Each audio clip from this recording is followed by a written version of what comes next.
Audio Jungle. Audio Jungle. बिस्मिल्लाहिर्रहमानिर्रहीम। अस्सलाम वालेकुम नाज़रीन, मैं हूँ अरहम बिलाल और आप देख रहे हैं मेरा YouTube channel Arham Bilal news. आपसे गुजारिश है कि आप मेरे यूट्यूब चैनल को सब्सक्राइब करें, लाइक करें, कमेंट करें, शेयर करें।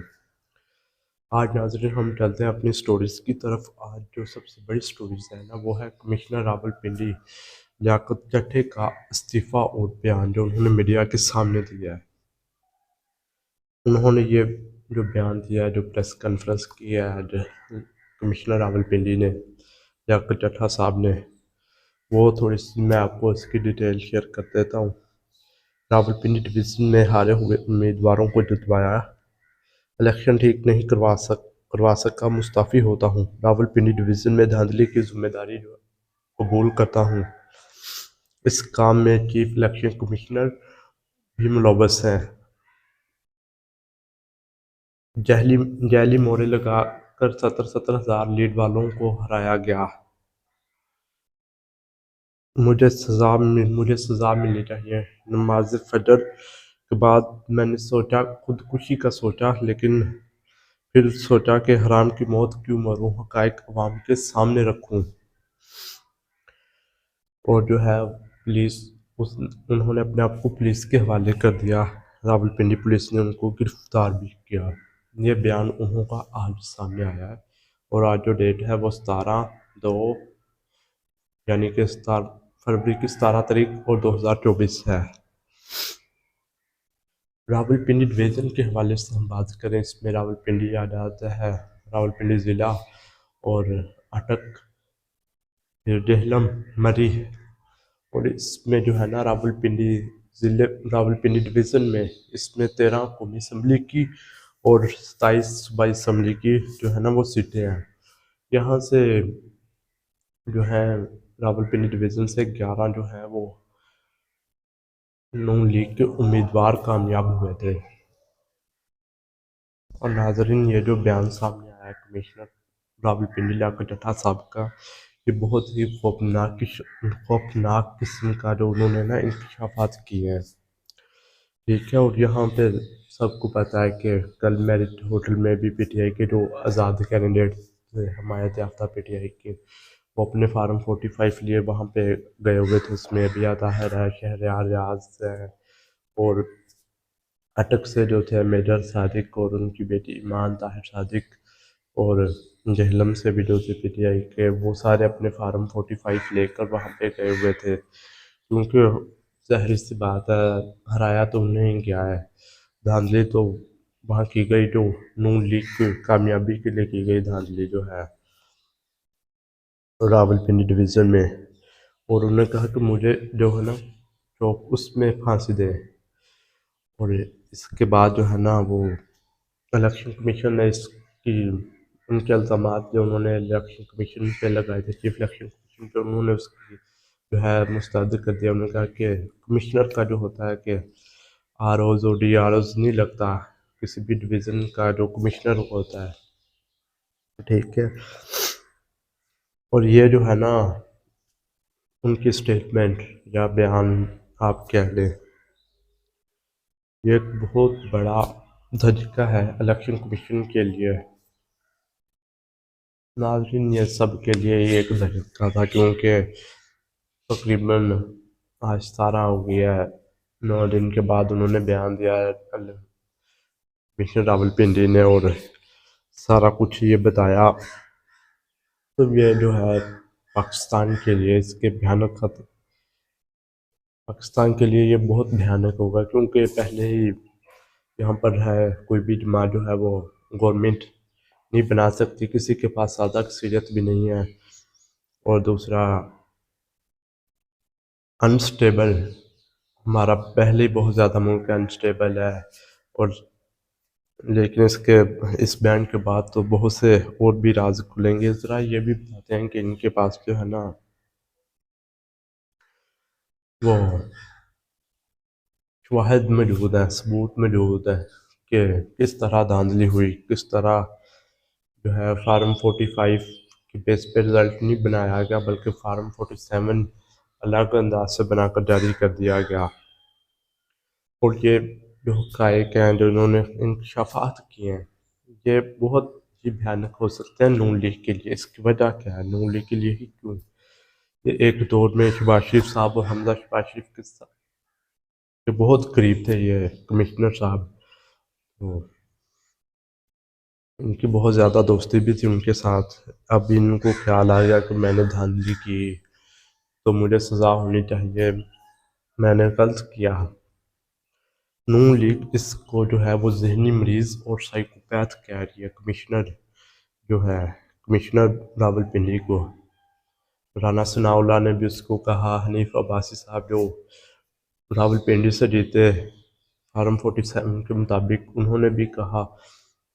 तो और जो पंजाब गवर्नमेंट के तर्जमान हैं आमिर मीर साहब, उन्होंने भी इनको जो है साइकोपैथ और ज़हनी मरीज़ कहा। सवाल यहाँ ये भी उठता है कि अगर ये ज़हनी मरीज़ थे या साइकोपैथ थे तो इनको कमिश्नर रावलपिंडी कैसे बनाया गया? ये कैसे बने? ज़हरी सी बात है। और एक ये भी सवाल उठता है कि इनको पुलिस पुलिस को कमिश्नर रावलपिंडी लियाकत अठा साहब को हिरासत में नहीं लेना चाहिए था। ये बहुत से सवाल अभी और भी उठेंगे, लेकिन जो मेन सवाल है वो यही है कि अगर ये ज़हनी मरीज़ है या साइकोपैथ है तो इनको क्यों लगाया गया था? तो कमिश्नर रावलपिंडी ये कैसे बने, क्यों बने? और इसके और भी बहुत से सवालात इस पर उठेंगे, लेकिन यही होगा कि चीफ जस्टिस ऑफ पाकिस्तान को चाहिए कि ये जो बयान है, इंकशाफ आता है, इस मामले की तह तक जाए। नहीं तो जैसे हो रहा है, कल JDA ने भी जामशोर में बहुत बड़ा एक धरना दिया था मोटरवे पर, ठीक है। उसमें सारी जमातें शामिल थी, बशमूल जमात इस्लामी, मौला JUIF और दूसरी जो जमातें थी वो सब शामिल थे। तो वो भी धरना उन्होंने भी दिया हुआ था, बहुत बड़े बड़े खिताब किए उन्होंने। तो ये आज ये बयान सामने आया, तो इसके बाद और भी बहुत से कुछ हो सकता है। और दूसरी जो खबर है वो ये है कि सलमान अकरम राजा साहब को गिरफ्तार कर लिया गया है। सलमान अकरम राजा साहब वो सुप्रीम कोर्ट के सीनियर वकील हैं और उन्होंने लाहौर से PTI की हमायत याफ्ता कैंडिडेट हैं NA 128 से। और वो बहुत सारी स्ट्रगल कर रहे थे। कल भी उन्होंने मेरिट होटल इस्लामाबाद में तकरीर की कि किस तरह धांधली हुई उनके साथ। उनके पास सारे फार्म 45 मौजूद है, इसके बावजूद उनको हराया गया। वो एक बहुत बड़ी लीड से कामयाब हो रहे थे ओन चौधरी से, लेकिन उसके बाद भी उनको फार्म 47 में उनको हरा दिया गया और ओन चौधरी को जिता दिया गया। तो ये भी है वो किस तरह धांधली के खिलाफ थे, जो उनके साथ हुई, जो दूसरे जगहों पे हुई। कल जो PTI ने इस्लामाबाद में किया, मेरिट होटल में आलमी मीडिया को बुलाकर। सलमान अकरम राजा के बारे में और आपको बताता हूँ कि सलमान अकरम राजा साहब जो थे वो पनामा केस में शरीफ ख़ानदान के वकील थे, क्योंकि ये बहुत सख्त मौक़िफ़ है कि कानून और असूल पसंद आदमी है। ये कानून और आइन पर की बात करते हैं। तो इसलिए भी इनको गिरफ़्तार किया गया कि इनको गिरफ़्तार PTI जेल रोड पर जो PTI का दफ्तर है वहाँ के बाहर से गिरफ़्तार किया गया, ठीक है। और भी आज जो PTI ने एहतजाज की कॉल दी थी, तो PTI के और भी कैंडिडेट्स थे, कारकुन थे, उनको भी गिरफ़्तार किया गया। और आज तो पूरे पंजाब में तो नहीं निकलने दिया जा रहा, जिस तरह पुलिस लगी हुई है हर जगह पे। लेकिन इस्लामाबाद में एक बहुत बड़ी रैली निकाली जा रही है शेर अफजल मरवत की क़यादत में F9 पार्क से प्रेस क्लब इस्लामाबाद तक। तो इनको गिरफ़्तार कर लिया गया है। और एक और बात जो आपके साथ शेयर करनी थी कि शुएब शाहीन साहब जो पीटीआई के NA-47 से कैंडिडेट हैं इस्लामाबाद से, उन्होंने आप आज चीफ जस्टिस साहब को एक ख़त लिखा। उस ख़त में क्या कहा ये मैं आपको बताता हूँ। इंतखाबात की बेज़ाब्तगियों और वोट की तौहीन पर तवज्जो दिलाना चाहता हूँ। बतौर आज़ाद उम्मीदवार NA-47 से हिस्सा लिया और 1 लाख से ज़ायद वोट हासिल किए और 70,000 वोट की लीड से जीत रहा था। और मेरे पास तमाम पोलिंग स्टेशंस के फार्म 47 मौजूद हैं, लेकिन मुझे फार्म 45 मौजूद हैं, लेकिन फार्म 47 में मुझे हरा दिया गया।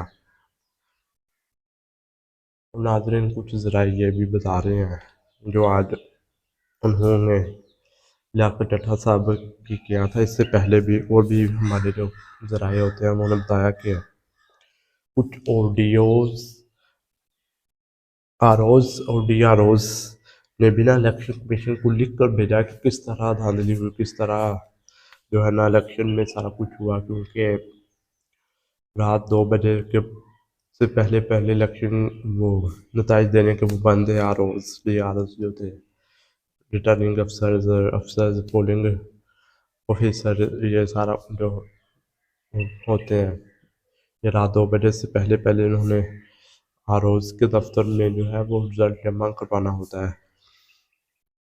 और इसके साथ साथ जो है पाकिस्तान इन धांधलियों पाकिस्तान दोबारा इंतखाबात का मुतहम्मिल नहीं हो सकता इन सब के बावजूद, क्योंकि पाकिस्तान ने जून में जो है एक बहुत बड़ी रकम जो है वो अदा करनी है कर्ज की, और उसके साथ साथ IMF प्रोग्राम में भी जाना है। और इसीलिए जो है वो नून लीग वज़ीर आज़म के अहदे से पीछे हट रही है। वो कुछ शर्तें रख रही हैं पीपल पार्टी के साथ और जो उनकी इत्तेहादी जमात है उनके साथ के,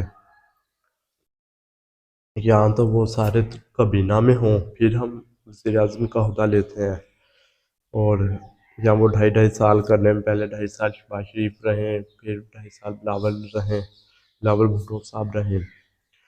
और ये भी कुछ जो है नून लीग के सीनियर क़यादत जो है वो ये भी कह रहे हैं कि ना ली जाए वफाकी हुकूमत वज़ीर आज़म का अहदा या कोई भी वो ना ली जाए, क्योंकि जो हमने IMF के प्रोग्राम में जाना है इससे बहुत ज़्यादा महंगाई का बोझ पड़ेगा। और पहले ही हम जो इस 8 फरवरी को इलेक्शन हुए उनमें हमने अपनी कारकर्दगी देख ली है, तो ये भी एक वजह है। ठीक है, और उसके बाद जो है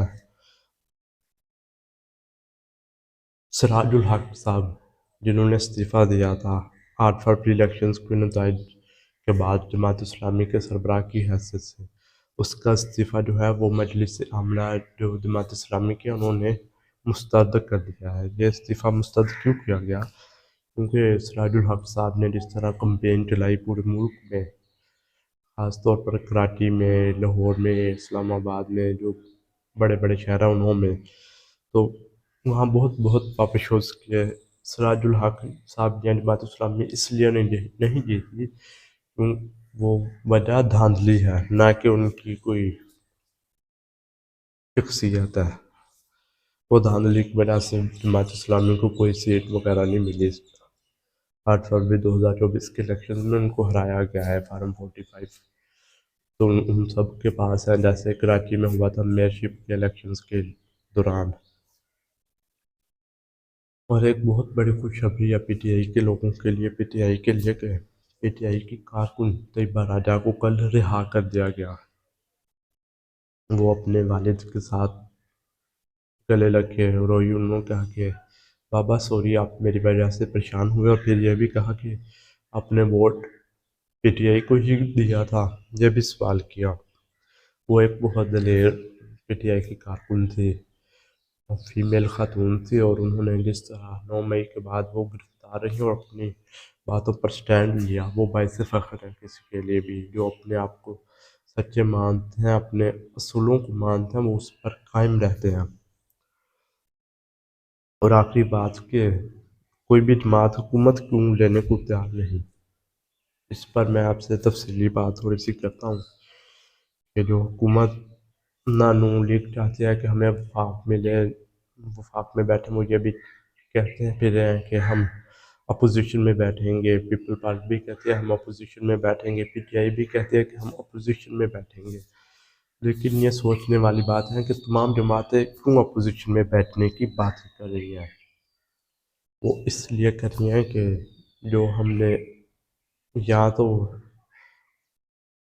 स्टेबल गवर्नमेंट मिले फिर तो हम लें, और अगर नहीं स्टेबल गवर्नमेंट मिलती तो फिर हम जो है वो नहीं बैठेंगे। इसकी वजह यह है कि महंगाई का बोझ पड़ेगा, वो किस जो भी जमात इक़्तिदार में आएगी उसको अपने सर पे लेना पड़ेगा, उसके सर पर पड़ेगा। जो IMF पास उन्होंने ज़ाहिरी बात है जाना ही जाना है, तो उनके सर पर बिजली के नर्ख बढ़ेंगे, पेट्रोल के, गैस के, चीज़ें और ज़्यादा महंगी होगी और महंगाई का तूफान आएगा।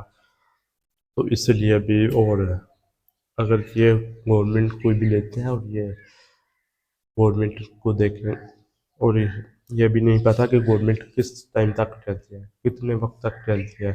ये भी हो सकता है कि 6 महीने बाद भी गवर्नमेंट ख़त्म हो जाए। यही सारी जमातें सोच रही हैं शायद 6 महीने बाद ख़त्म हो गई तो फिर क्या करेंगे, साल बाद ख़त्म होगी तो क्या करेंगे, क्योंकि जो भी गवर्नमेंट आएगी उसको जून में जो है हर हाल में IMF के पास जाना पड़ेगा। इसलिए जो है ना वो कोई ज़्यादा नहीं कर रही कि हमें वफाक में गवर्नमेंट चाहिए चाहिए। अलबत्ता नून लीग और PTI जो है वो पंजाब में कर रही है कि पंजाब में जिसकी गवर्नमेंट हुई ना वो कामयाब है, सूबों में जिसकी गवर्नमेंट भी हो, क्योंकि जो महंगाई वगैरह का बोझ पड़ता है वो हमेशा वफाक पे पड़ता है और वो सूबों पे नहीं पड़ता, कम अज़ कम। ठीक है, ये थी आज की खबरें, न्यूज़ तजिए जो मैंने आपके साथ शेयर की है। आपसे दरख्वास्त है कि आप मेरे यूट्यूब चैनल को सब्सक्राइब करें। ठीक है, आपसे मुलाकात होगी अगली वीडियो में।